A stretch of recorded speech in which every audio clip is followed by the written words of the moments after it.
balaa na vitimbi vya jini ashikun ama jini mahaba.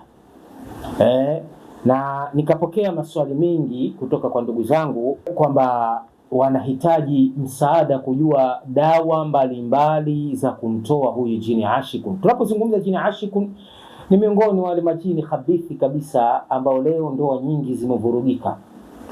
Miongoni mwa dalili tuliyokutaja hapa, kichwa kuuma, mwanamke anakuwa na hasira, mwingine anakataa kuolewa, mwingine akiolewa hapati ujauzito, mwingine anakataa tendo la ndoa.